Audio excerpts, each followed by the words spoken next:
Good afternoon and welcome, everyone. My name is Helene Brandt. I'm the marketing manager for Grow ECD. Today, I'm joined by two very special guests. Dela Mayende, she's from Kwame Preschool in Umlazi, and she's been on the Grow ECD program for a few years, and she's joining us as a center owner to give us that reality check of what really happens in a preschool.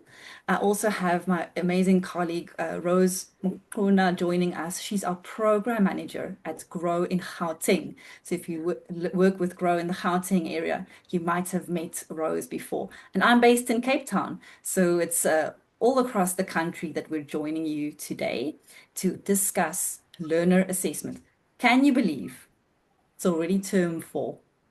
It's the final bits of the year. There is still lots for us to do. We need to stay energized because it's teacher assessments, learner assessments, parent meetings, graduations, year-end functions, planning for 2026. A lot still to do. And today we're going to help you with learner assessments to make sure that this year it really is smooth and helpful and professional. And it feels like the cherry on top of the cake as you round off this year. We'll be talking about the big picture, like the national curriculum framework and where learner assessment fits in, so we can understand the bigger picture. Then we're going to dive into the details of doing a learner assessment using the free Grow ECD tools. And at the end, we'll make sure we also go through some frequently asked questions. So the first question people usually have is, will this meeting be recorded and are the slides available? And the answer is yes. We are recording this meeting. It'll be available on YouTube and Facebook afterwards, and we're also happy to share the slides. Secondly, if you have any questions or ideas, or maybe you have some comments, please leave them in the chat for us. We will do our best to review those and get back to everyone. Okay. So before we get into the details, I'm going to launch a poll because we would like to know a little bit more about you, the people who are in the audience. And I'd love to know, my first question is, how often does your ECD center do a formal learner assessment? So if you look at your phone right now, there'll be a pop-up with a poll and you can vote. Let us know. We'd also like to know, when it comes to learner assessments, what are the biggest challenges that you face? Is it perhaps making time to do the learner assessment, or that you don't know how to assess the different age groups? And in this question, you can click all the ones that apply to you. Maybe you have new teachers and they've never done an assessment, so you need to train them. Maybe you're not sure how to prepare those reports for parents, and that's what you need help with, or capturing the information. Maybe your challenge is that children are not performing well on the assessment and you're actually worried about their performance. So let us know what you think. It should be on your screen now. Please vote. I'm going to give you a few more seconds and then we'll look at the results.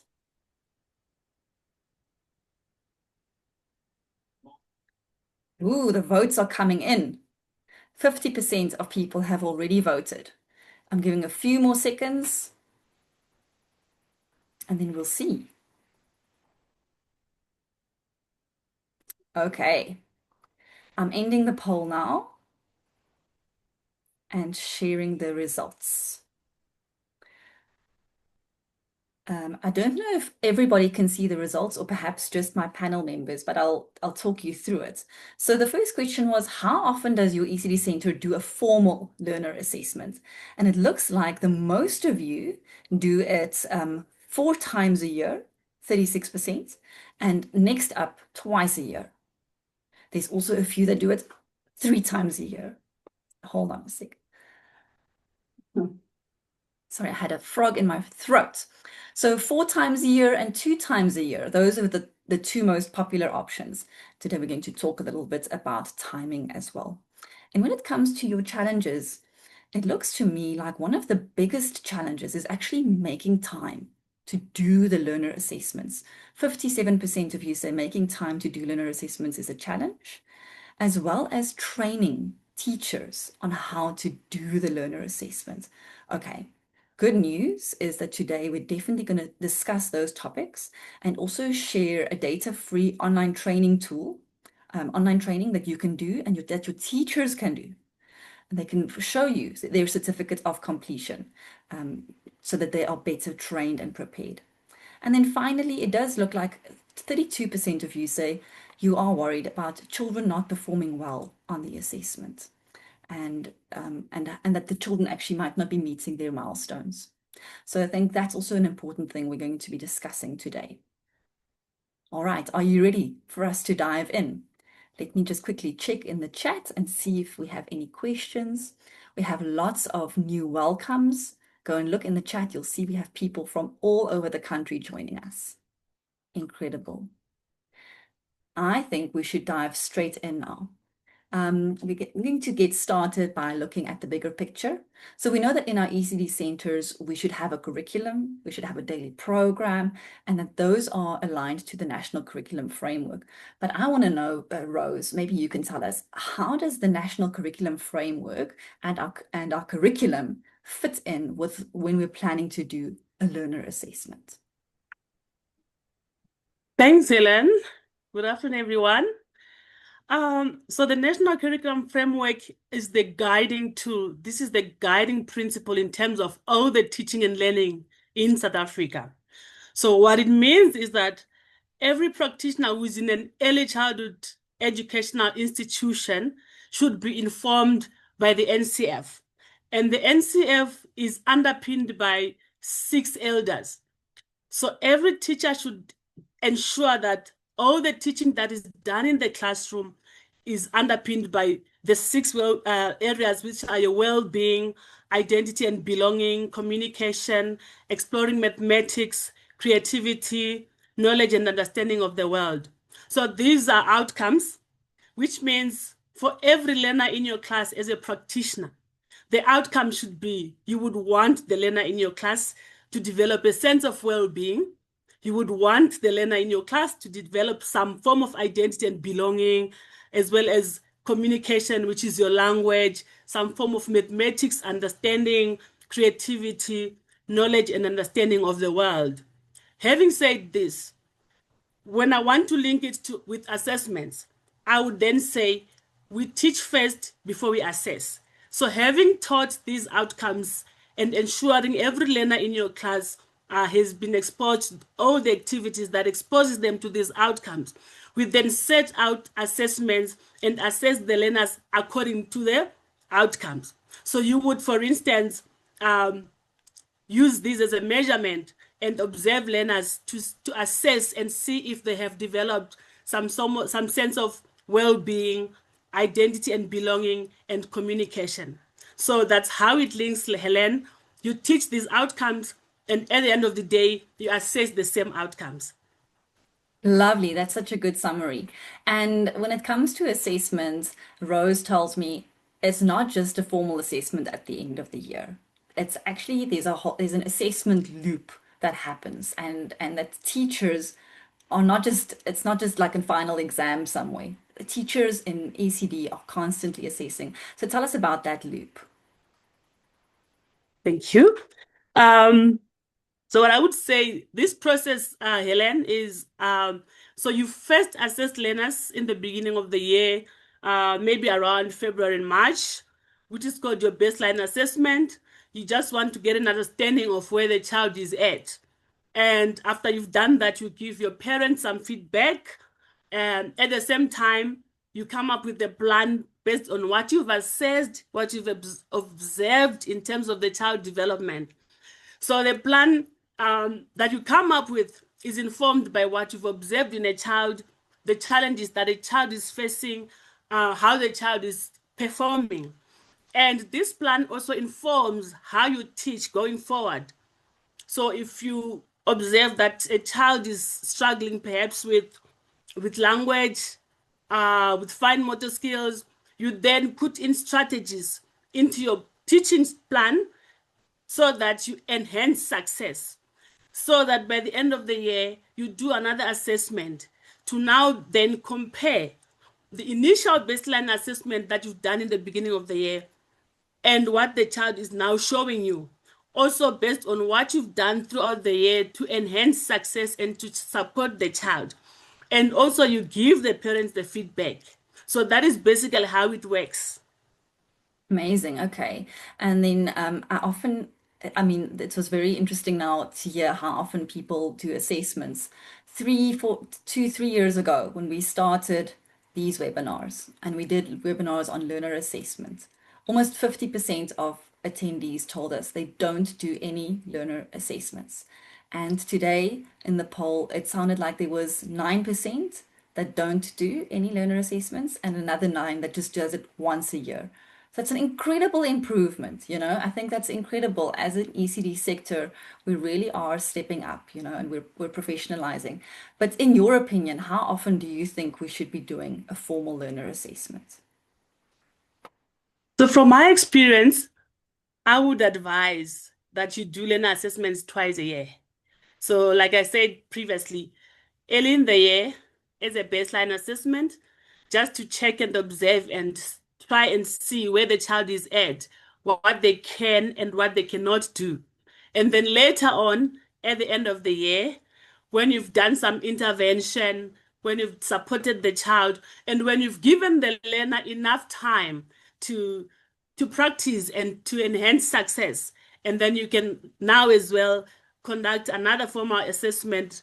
And the reason why I'm saying, Helen, why I'm saying twice is because you want to give the child time to be exposed to different activities. And you also want to give yourself time to implement the strategies based on what you've observed when you did the initial observation. However, there's also a part of informal assessment that we call observations. So when I refer to these two observations, these are formal observations that you do at the beginning of the year and at the end of the year. But in between, we do continuously assess through observations just to make sure that you check on the child's progress, you record whatever the child is doing, you record the portfolio as well.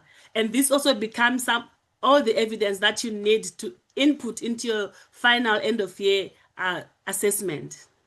Okay, that's very interesting. So there's nothing wrong with doing it 3 times or 4 times. We're just recommending 2 times a year. And I think also if I've now we've been listening to people saying finding time to do assessment is tricky because it takes time and effort. So those are good tips. I'd love to hear from you, Dela. Rose mentioned besides for that formal assessment, she mentioned that observations throughout the year and creating the portfolio of work. At Kwame Preschool, what tips do you have for how you deal with preparing the observations and the portfolio? Okay, thank you, Helen. Hello, everyone. Thank you for having me here today. I'm really excited to share with you my steps to making daily observation, portfolio creation, and management feel effortless. Now, I'll be taking you through 2 parts. The first part is your observation, your daily observation, and the second part is going to be your portfolio creation and management. So we're going to start with part 1. Here at Kwame Preschool, what you do first, you need to access your Giraffe or Meerkat app, and then you download your assessment guide that is relevant to the age group that you are using. Now, the assessment guide is a great tool to use when you're observing the kids or when you're writing down your observations. Now, you need to learn, understand, and familiarize yourself with the assessment guide and have it with you every time you do your weekly plan. Now, during your planning session, Kim, KZN Growth Program Manager, always emphasizes that we always have to ask yourself, why are you doing these activities? In other words, you need to reflect on the purpose behind your activity and what you aim to achieve or develop. Once you have identified the why, refer to your assessment guide to determine the developmental area you will be focusing for the next week or 2 weeks, depending on the number of kids that you have. Now, I'm going to focus, to make things easier for you, I'm going to focus on 2 types of teachers. There's a teacher who has a phone and access to a phone during the child's daily activity, and there are teachers who do not have access to a phone. So we'll start with the teacher that has access to the phone. While your learners are busy doing their daily activities, after you've demonstrated and assisted them with the task, you will take your phone, probably 5 minutes before they transition to another activity, you record your observations. Then later on during the day, you sit down, you look at the videos that you took throughout the day, you take your observation book and your assessment guide. Do not forget your assessment guide. And then you look at your videos and then you write your observations. And if you do not have a phone, you still do the same thing. The only difference is this time you'll be using your observation book. And don't worry, you can create your own observation book.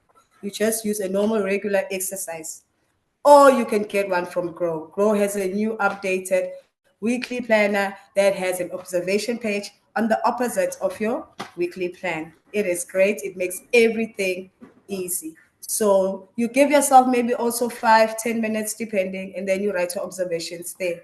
Now, once you're done writing your observations, I suggest that you discuss your observation maybe with the principal or your fellow colleagues, if there are other teachers or the assistants. You discuss it with them so that it can help you. Maybe there's a child who has a problem with sub-developmental area. You get someone to help you on how to improve that child. And then after that, you report and you send to parents maybe via WhatsApp, or you can use Grow's parents communicator. Now, the next part is if you want to do your. Let me just interrupt you for Sorry? 1 second. Okay. Is it just me, or can everybody hear Dela well?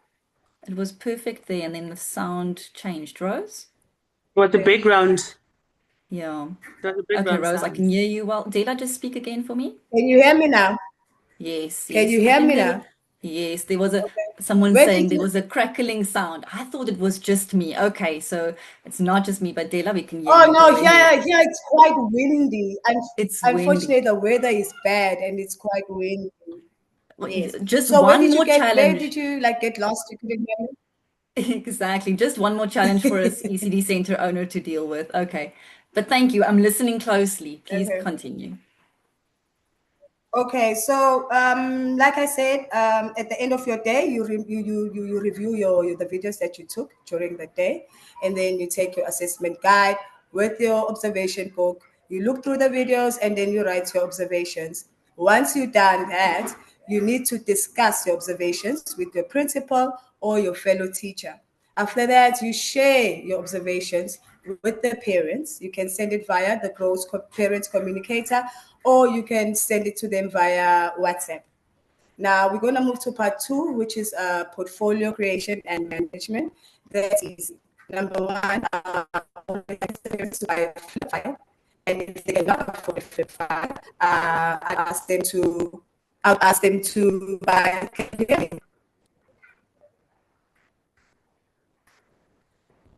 Every now and then it has a crackling sound. Try again. Okay. After you've discussed the observations with the principal or your teacher, you share your observations with the parents. So you can send them via the Grow's parent communicator, or you can send it via your WhatsApp. Now, for your portfolio, it's simple. You just have to request the parents to buy a child a flip file. If they cannot afford a flip file, you can request them to buy an A4 envelope, and then the children can decorate the envelopes. Now, once the child does the artwork, you hang it on, you put it on your art wall for a day or two, and then you take it down and then you put it into the child's flip file or the envelope. And that would be your portfolio management. Amazing, Dela. You went through that super fast. Dela speaks fast. We need to listen fast because she's got a lot to Sorry, share. I'm going to But try to be slow. I really I picked up on a few things that I actually hadn't known before or thought of before. I like how you're mentioning some teachers will have the phone, so they might have the Meerkat app on their phone, and some don't. Yes. That's both is fine as long as you're recording.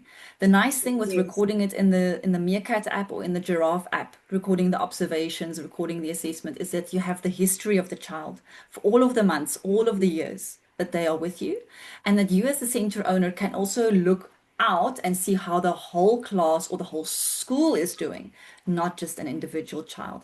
So that is good. I see on the comments one or two people are asking about if the Meerkat app, which is the one for the teachers, is available on iPhone or laptop. None of the apps are currently available on iPhone or on laptop. They're currently only available on an Android device. We are working on a laptop and tablet version that is not an app. We hope to have that for you soon in 2026, but I don't have a date for you yet. So it was interesting what you mentioned. You even record sometimes what the child's doing so that afterwards you can write that down. Do you then delete that video later for child protection? I'm sure you don't keep those videos on your phone because that's quite big. Oh, no. I don't. I delete them after I've done the observations because I just need them so that I can have enough time to look properly at what the child is doing. Okay, that's good. That's a good point that you're making there. Okay, fantastic. And then the observation, the portfolio of work, I loved when I was a mother of a young child, seeing the artwork, and then when you get that portfolio at the end of the year, that's really beautiful. Okay. Now let's get into the next thing. There's a lot of pressure, Rose. I think there's a lot of pressure on centers to show parents a great report card, but I can't imagine that that's the reason why we do an assessment. Why are we really doing the assessment? Surely it's not just to show parents a good report card. Yeah, so as much as giving parents report is also important, but it's not the only reason why we assess learners. So I think the basic would be we do assess learners because we need to know their interests. You wouldn't be able to tell parents anything about their child if you don't know their interests. It would be a good thing when parents come to pick up their children and you say to them, oh, Thabo loves the fantasy play area. So because you know their interests, because you've observed them and you've assessed them. And also we assess because you want to identify the children's strengths and weaknesses. So if you know their strengths, then you challenge them further. You know what they can do and you can challenge them further. And if you know their weaknesses, then you know what to do to support them so that they achieve success. And also the other reason why we do assess is also to identify if there are any learning barriers. And when you identify learning barriers, it does inform you to adapt your teaching. I always say, once you assess, there's always three things that you need to adapt.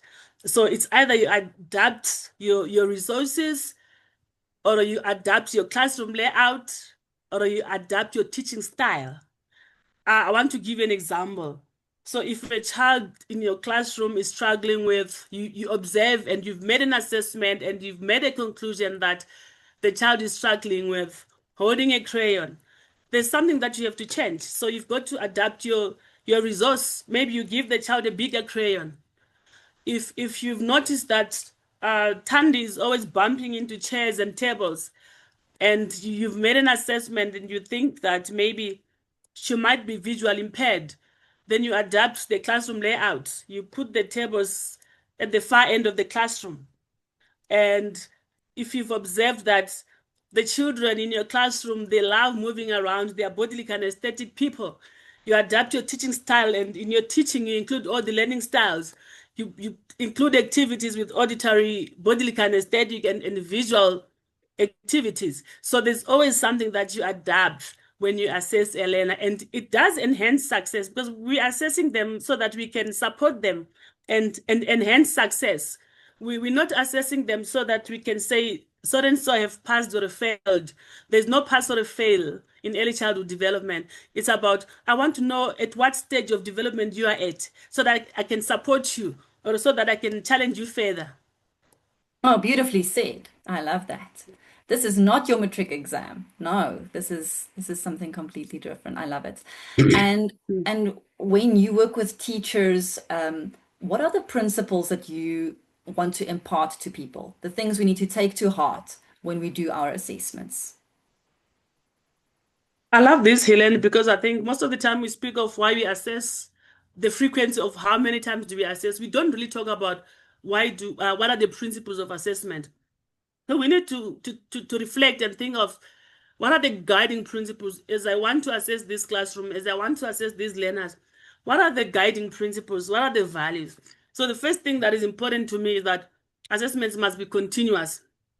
You cannot base a child's performance based on a once-off observation. Assessments should be continuous.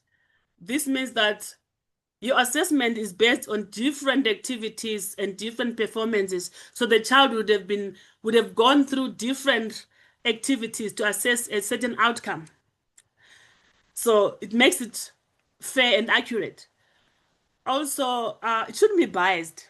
So when you assess children, don't be biased by your perceptions, by your beliefs. So for instance, you cannot just say, I don't think girls can kick balls. You know, it should be factual. You should have observed the children and actually assess on different occasions to actually then conclude and say, oh, this child cannot kick a ball. It mustn't be influenced by your perception or your beliefs. Again, it must be very honest, accurate, and factual. You mustn't be like, I think Helen cannot catch a ball. It must be very factual. It must be based on, I've seen her on such an occasion, I've observed her on such a day, and I've concluded that she's struggling with catching a ball. An assessment as well should be appropriate for the age.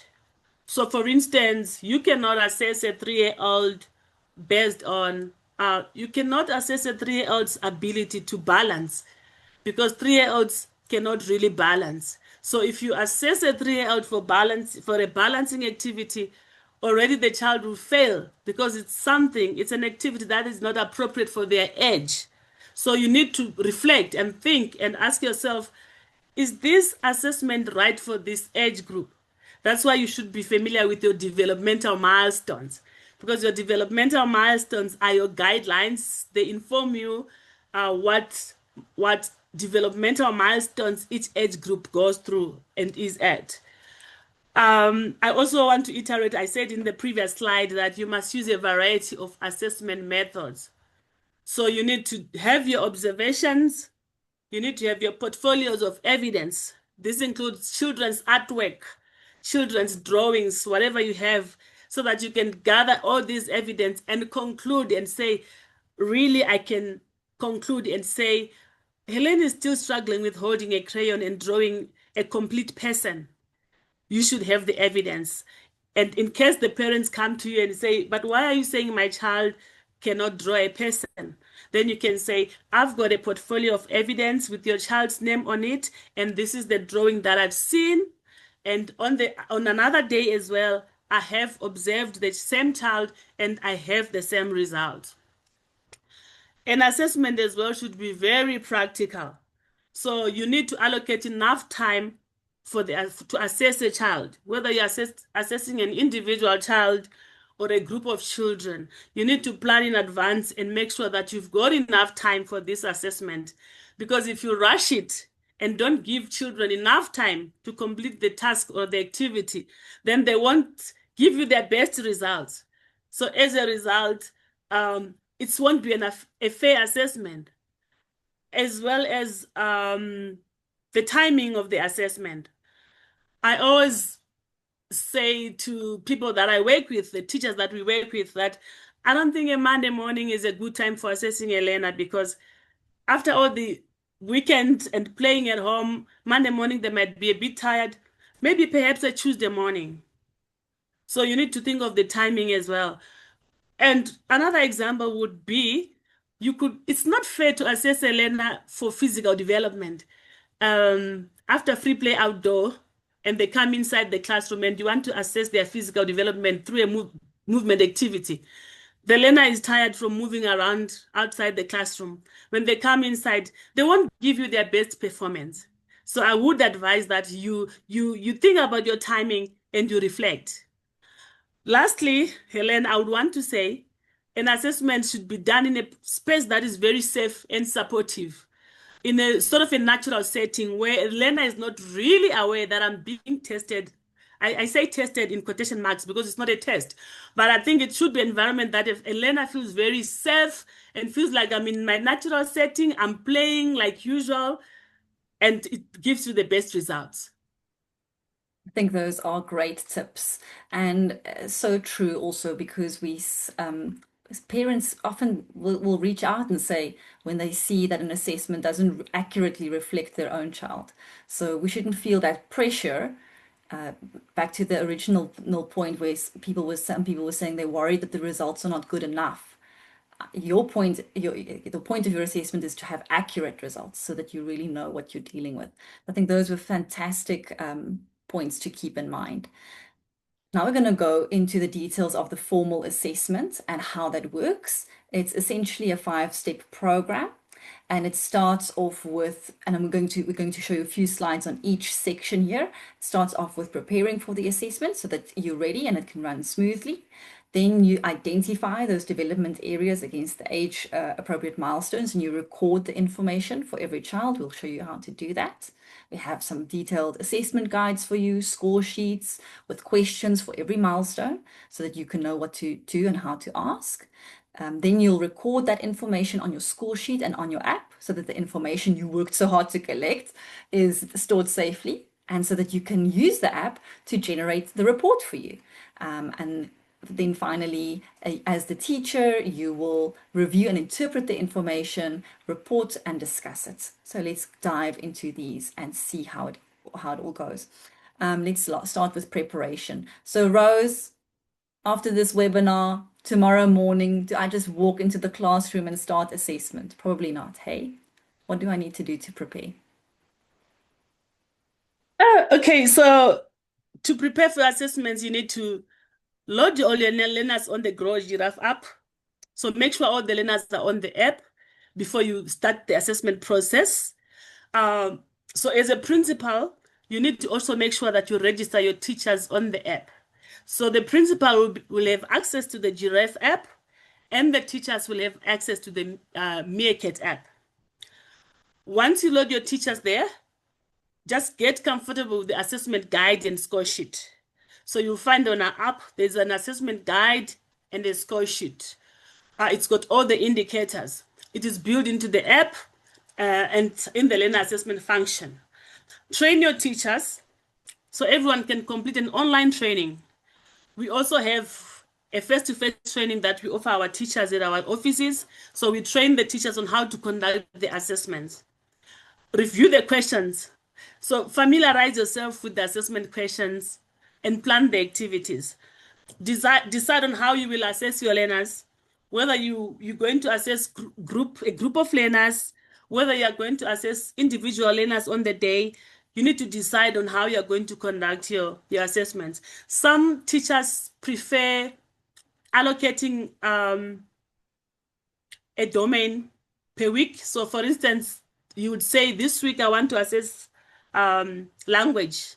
And then maybe per day you take 4 or 5 learners and assess them. And then the next week you decide on another domain.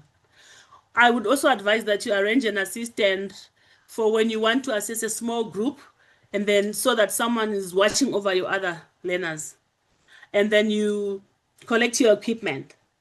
I know Helen will talk more about the equipment later on, but I just want to also say, so this is more your build up, your planning to the assessment. I think on the day, you need also to decide on the following. So I call it the why, the where, the how, and the what. So you need to decide, what am I going to assess today? Which domain am I assessing? Is it language? Is it fine motor skills? Is it cognitive skills? So you decide on the what before you conduct an assessment. Otherwise, you confuse yourself and you're all over the place. You also need to decide on the how. How am I going to conduct this assessment? Am I going to conduct am I going to assess an individual learner? Am I going to assess a group? Am I going to, that's your how. And you decide on your where. Are you going to conduct this assessment inside the classroom? Are you going to conduct this assessment outside the classroom? You decide where am I going to conduct this assessment? So yes, Helen, there's a lot of planning and preparation that is needed before you start an assessment so that it is accurate and factual. So planning is very Absolutely. important. Absolutely. So I can see that some people in the chat are asking about where they'll find those assessment score sheets and how that works. I'm going to show you an example right now. In the score sheets, you'll see there's two types of questions. One is an activity, like the first one we listed there, and the other one is an observation. So for example, I think this was from the 4 to 5 year old assessment score sheet. There's an activity called demonstrate and ask, can you balance on one leg just like me? And I'll count to 10. So that's an activity that you can do on the day. Whereas an observation, and I think this observation might be from social emotional development. The question here is, when brought to the center, does the child part comfortably from their caregiver, or do they struggle to separate? Do they arrive showing independence and confidence? Now, that's not something you'll be able to assess through an activity, and it's not something you'll do on one day. That's where those observations that Della was mentioning comes in, because you would have been observing the child in the weeks leading up to when you write down this. So it's all very nice and clear in our assessment activities guide. There's one for each age group, and then in the age group, you'll see gross motor, fine motor, social emotional. And what's really important is it shows you the question, it shows you what you're measuring, like Elder 1. It tells you what to do or say, and it tells you exactly when is the answer no, they're not developing, or when is it still developing, or when is it yes. Okay, and you need to, I would say this is very helpful and important, because otherwise you'll have your teachers using their own intuition and deciding, is it yes, no, still developing. Use this score sheet. That's why Della was saying, make sure you print it out, make sure you have it ready.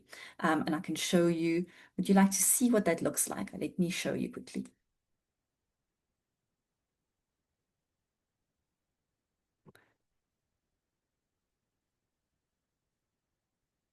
Okay. Here we go. So when you download this is called the Assessment Activities Guide. I think it's called this is for the 4 to 5 year old age group. You'll see what you need to prepare. You'll see each section, and you'll see what the observation is and the definition of no, still developing, or yes. Okay, you can see when is it no, still developing, or yes. And to accompany that, you can download the score sheet, one for each child. And the same questions are here with a blank space, no, still developing, or yes. And you can just mark which one is which for the child. So then you have your written summary for each child by the end of the assessment season, and you can pop it into your app, or you can do it live on the app immediately as you assess. Both are fine. Okay, I'm going to go back to the presentation now. And these are all available to you for a free download from the Grow Giraffe app in the My Tools section. And I'll also show you another way that you can do it. So let me show you where you are in the app to download these. So if you go to My Learners, Assess Learners, you'll get to this slide that shows prepare assessment, run your assessment, view your assessment progress, view your assessment results, and preview assessments. Under prepare, because we're talking about prepare now, you can see what do you need to prepare for your 2 to 3 year olds, 3 to 4, or your 4 to 5 year olds. Click on those and it'll give you a list of what you need to prepare, like a ball or paper or a crayon. And if you press the help button, the rubric will also be there. So Rose, you mentioned that we must prepare, a part of the preparation is collecting the equipment. What do we need? Okay, so you just need your glue, your brushes, your storybook, your puzzles, your crayon. But I want to say, Helen, if you don't have this, I think Della spoke about it. You can use what you have, depending on the developmental milestone that you're assessing. Yes. So here you can see the list, and it's available in the app. And here, for example, is on the morning, a teacher has put out everything that she's going to need on that day. Dela, maybe you do want to tell us a little bit more about what if you don't have all of the equipment? What should we be doing then? Oh no, if you don't have all the equipment, don't worry. You can use any items that you have. For an example, for threading, you can collect items that have holes in it. You can use your simple pegs, the one that you use at home to hang your clothes. Get a string or a wool, tie a big knot at the end. You can put a bead, a bead.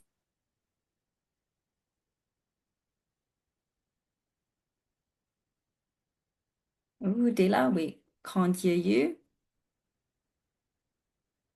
I think Dela's fighting with the weather.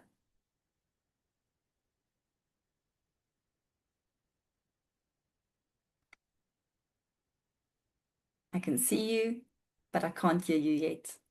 From the beginning. So if you do not have the equipment, can you hear me? Yes.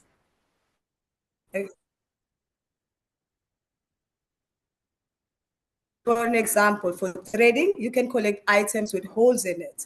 So you can use your peg that you use to hang your clothes from home, or you can purchase the colorful plastic ones and then get yourself a string, a wool, tie a big knot at the end. You can put a bead or sticker tape so that nothing falls off when the kids are doing the activities. Now, for the connectors, you can use any small toys that stick together. The pieces are pushed together. You can use something like your Lego Duplos, or they have other Duplos that are quite cheap at the store. And for your pegboard, you can make small holes in a box or in a container, then use your stick kebabs or ice cream sticks to push inside the holes. For balancing beam, you can draw a chalk line on your pavement, or you can get yourself white tape, stick it on the floor, and then the kids can walk alongside the line that you drew or the tape. And yeah, you can use that as your balance beam. Now, for shapes and colors, you can cut out your own color shapes using cardboard, paper, or plastics. And another idea that you can use for shapes, you can take the same pegs I was talking about, use those pegs, connect them, and then you can make square, triangles, circle. There's a lot of you can do with items that you can get from home. Amazing. It's all just about being creative and using what Eh, you've got. Okay. So now that you've prepared everything, let's look at how we will identify and record.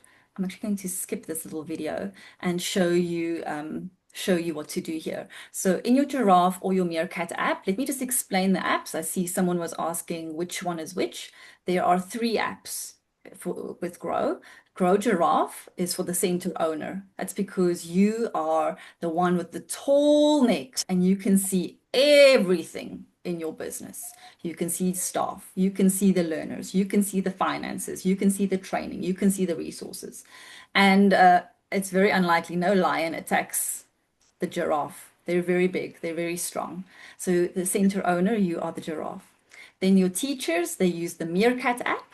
They can't see everything. They can only see the learners in their class. They can access their own online training and their own resources, and they can help you with daily attendance tracking and learner assessment. Okay, so that's what they can do. And then the final app is Lion, and that's the one for the parents because they do like to roar, don't they?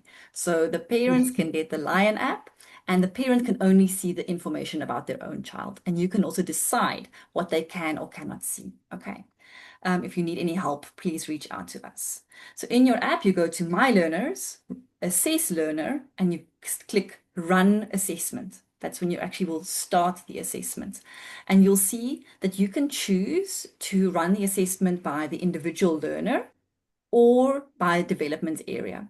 So I liked what Rose and Della was saying. It sounded like often you'll do assessments by development area and maybe take a group and assess the whole group. What if one of the learners was absent that day? Okay, well now you just click individual learner and you can assess that learner in one go. So whichever works best for you, you can do a group, you can do an individual learner, and you'll see the questions come up, the same questions that you have in that rubric we showed you, and you click yes, no, or still developing. And if you want, you can add a comment. I think it's always helpful to add a comment, maybe if the answer is no, to explain why do you say no, all right?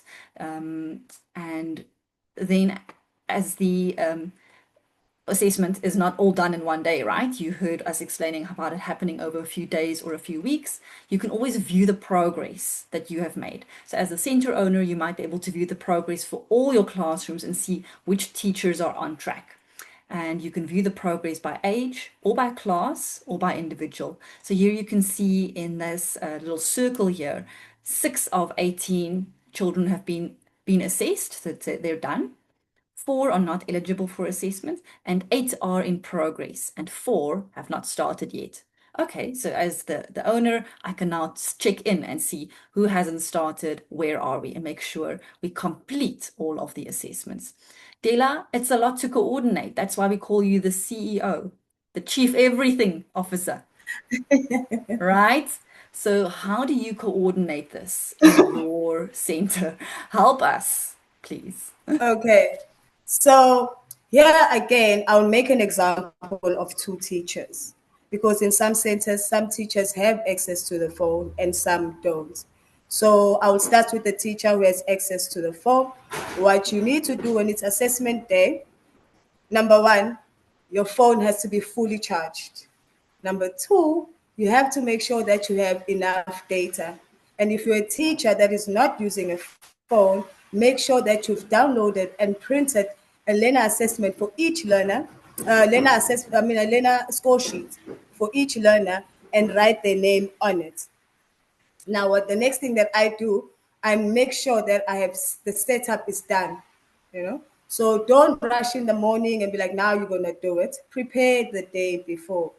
So you get her early in the morning, you set up outside, and then once the kids arrive, what I do is I will stand them in the line according to the register. And then once when the child performs, I will demonstrate, the activity first. And then when the child is busy participating, I will write my observation if I don't have my phone. But if you do have your phone, you access your online assessment, learner assessment, and then you mark it live there. But for a teacher that using the score sheet, then you would later on go to your app, Meerkat or Giraffe, and then you upload your results there. Now, there's something that I need you to warn you about. You have to wait until you have assessed all the developmental areas before you can download or archive the learner assessment report. Because if you don't do that and you archive and then you find out maybe later on you made a mistake, you won't be able to go back and rectify that mistake. So please make sure that before you download or archive it, make sure that you've covered all the all the developmental area on your learner assessment score sheet, and then load it in your Meerkat app or Giraffe app. I keep on talking about the Giraffe app because I'm also a principal. So you can also do learner assessment as a principal. So then you upload it there. And then once you've done everything, you download. Once you show, that is good. You archive, you download, and then you send it to parents. It's either you print it out or you send it to them via WhatsApp or when they come in person, or email it to them, whichever way they would like to receive it. Amazing. Yep, that's exactly how you do it. Let me show you a few screenshots here of what she was talking about. So she's written everything on the paper, then maybe afterwards she's recording it all on the phone. And here, let me show you where you can view what you've recorded. So you've captured the information. Now you can view the results by age group or by class or by individual learner. And then you as the center owner or maybe the teacher, there's a section at the end where you can even add your comments. You know, Aiden has been doing his best. He has lots of friends at school. Whatever your observations are at the end, that's summary. And this then becomes your report. So the teacher can add their comments and their observations per question, but also overall. And now the report can be printed and shared by email or WhatsApp, which is what Dela was saying. So you can see there the button called download, and then you download it as a PDF. If your parent already has the Lion app, they can instantly see it in the app. You don't need to WhatsApp it to them, it's in the app. But I think parents do like that end of the year report, I always think. they like that one printed. They want to show everybody. Maybe even if your learners are going to big school, then that's the report that they can take with them. Okay. Rose, anything that you wanted to add thus far before we get into parent feedback? No, I think Dela said it all and you said it all. Okay, amazing. So now we're getting to the end of that loop. And then we're going to start the loop all over again, 2026. Dela, when it comes to engaging the parents, I mean, what tips do you have for us?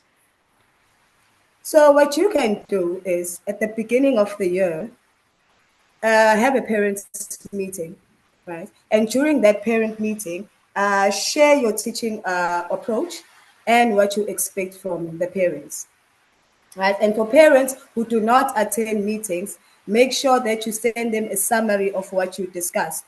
You can send it via WhatsApp, or when they come to pick up or drop the child off at school, then you can discuss with them what happened. Because most parents, they don't like attending meetings. So it's best that you just send them a summarized version of what happened on the meeting. And then the next thing what I do is I create a a WhatsApp group for the parents. And then depending on the number, oh, I don't know if you can hear me. We have a flood now. Can you hear me? Yes, I can hear you. You can. It's flooding in Durban. Oh my goodness. Dela, you're not just dealing Yes, with can you? parents, you're dealing with nature. Yeah, can you hear me now? Okay, so number one, you hold a parents' meeting at the beginning of the year, and in that meeting, you outline your teaching approach and what you expect from the parents. Number two, you need to open a WhatsApp group for the parents. Number three, at least maybe once a week, send the parents a video or a picture of the child doing their daily activity. And also always involve the parents throughout every phase. That will make your life simpler and will benefit the child greatly. And last but not least, remember that a skilled, well-prepared teacher equals content and well-developed children, and that leads to a satisfied and well-informed parent. Amen, sister. Yes. If I was Amen. living in Durban and if I had a little boy or a little girl, I would want them to come to Kwame Preschool because what a professional and passionate service. Incredible. Thank you. Okay, so ladies and gentlemen, here is a screen that I want you to screenshot right now. If you don't have our contact details yet, if you need any assistance with the app, please contact us. For example, if you don't know how to log in, use the forgot password section on the app, reset your password. If you're still struggling, contact the help desk. Okay. Let me see if there's some questions that we get frequently, and let me answer a few of those. Sometimes it happens, people will say, I went to the Assess My Learner section and it shows that the assessment is done. But I want to start a new one. I want to start a new one. The one from the previous term is still there. That's what Dela was mentioning with the word archive. Okay, so if you're done with the assessment, when you press archive, that's like when you've wrapped the gift and you send it away. You put it in the archive. It's printed. It's done. You can't edit it again. So archive your old assessments, and then you'll start the new ones. If you can't find the learner on the app in your assessment window, but you have registered them and they're in the register, this is usually caused by the learner age group. So the app looks at what the age is of the child, and based on that, it'll give you the right assessment. So even if these children are all in the same class, they might not be the same age. So if you press, let's go for the 2 to 3-year-old assessment, it won't include the 4-year-old, it won't include the 1-year-old in the assessment. Okay. And on the app, it shows less learners than in the class. Okay, that's again with the age group. Those are usually the type of questions people get with the app. If you have any other ideas, put them for us in the chat, and so we can see what else we can help you with when it comes to assessments. In the meanwhile, I am going to just show you briefly how else Grow can help you. I've mentioned the 3 apps, Giraffe, Meerkat, and Lion. It's important that you, as the center owner, download Giraffe first, set up the school, and you register your teachers. And the email address that you use to register your teacher on your app, that's the email address she will use to log into Meerkat. A teacher can't just log into Meerkat and say, hey, I'm a teacher at that school. No, the center owner and manager decides who has access to her center. And that's why you, as a center owner or manager, registers the teachers first. And the same for the parents. No random parent can just register on the Lion app and open it up and find a child, only if they have been registered by you. That's also why when a teacher leaves or when a child leaves, you need to remove them from the app. Keep your app updated. The app is like your virtual school.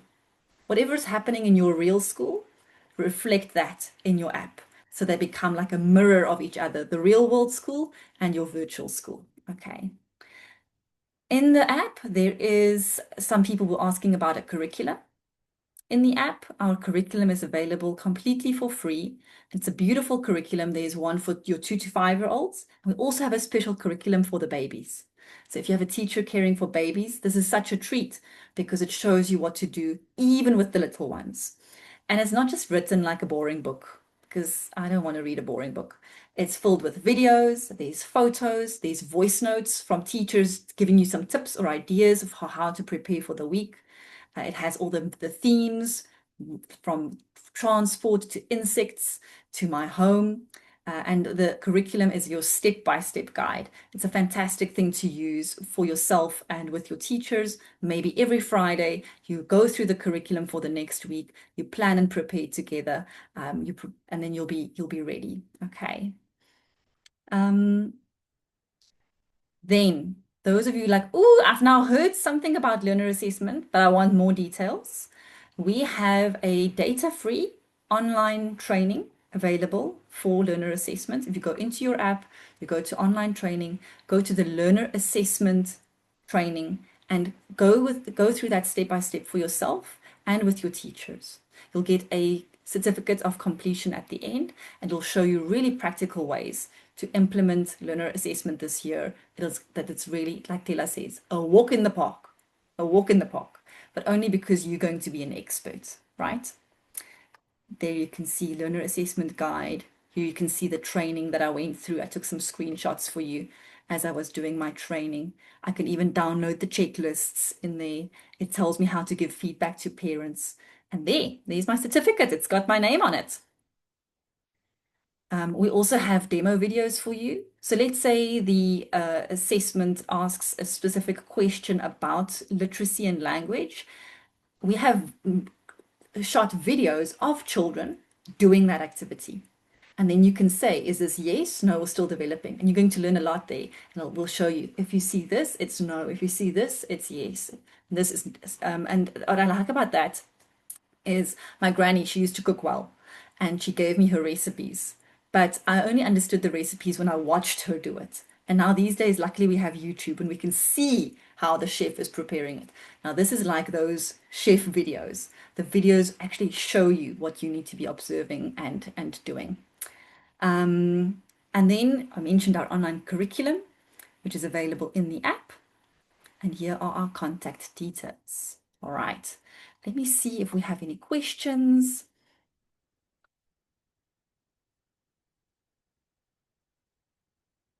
Someone was mentioning that they're having trouble with capturing their income and expenses on the app.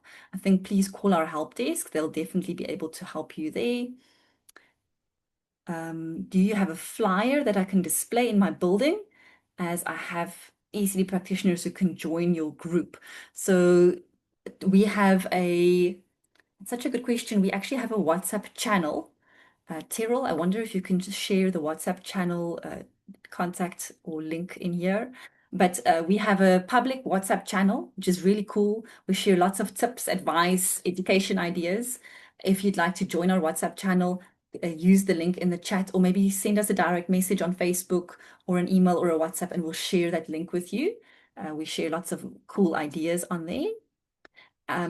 People were asking about whether there's an assessment for older children. We have assessments. There's a downloadable assessment for 5 to 6-year-olds if you have that age group. I don't think it's built into the app, but there's the paper one that you can use. Okay. And Cynthia's saying that she wants to know about where does she get the certificate? And what if you're not on the app yet? Cynthia, the only way to get that certificate is to get onto the app, and then in the app you click in for online training. You complete the online training. When you complete the online training and you're done, it pops up with the certificate of completion. Okay. I'm checking some questions here. Terrell has shared the WhatsApp channel link with you.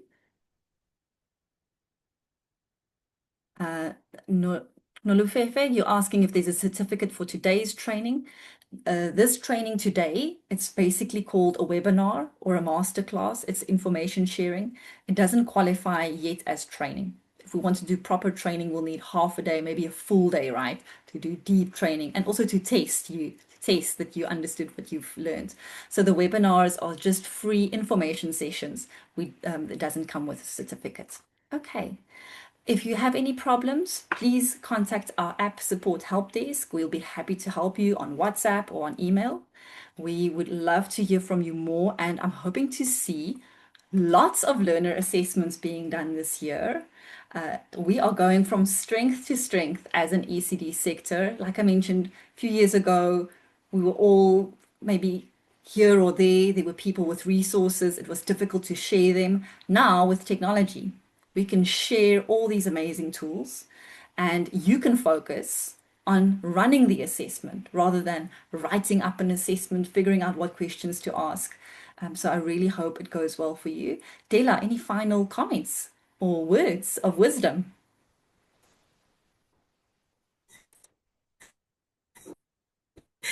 Yes, of course. I would like to say that if people follow the steps that I shared with them for observation, that will make learner assessment very easy, because basically you'll be doing the same thing that you've been doing during the course of the year. And I cannot stress enough, prepare, and always do research. Just because you're given one thing doesn't mean that you can't do something else. If you don't have whatever is needed, take your phone, YouTube, Pinterest, it will help you. You'll get another version of how you can do whatever that equipment is needed that you do not have. So have fun. Grow is so easy. They've made things so easy. It's basically having a preschool in your pocket. Wherever you go, you have it in your pocket. That has made my life very easy. And the way they tell you how to do everything step by step. They're treating you like a baby, a newborn baby, step by step on what to do. All you have to do, download the app, go through the app, know your assessment guide, know the child's milestone, do the observation every day, and learn assessment, and everything else will fall into place. And enjoy. Amazing. Thank Rose, you. any final words from you? Yes, Helena, I think it has been a very lovely discussion, and I can just say, let's continue observing the learners. Let's assess them. It informs us. It makes learning meaningful. And I think Grow has made it easier for people, because you don't have to crack in your head and say, where do I start? What do I assess? The indicators, the criteria, the scorecard, everything is there for you. There's a starting point. There's something to start from. Absolutely. Amazing.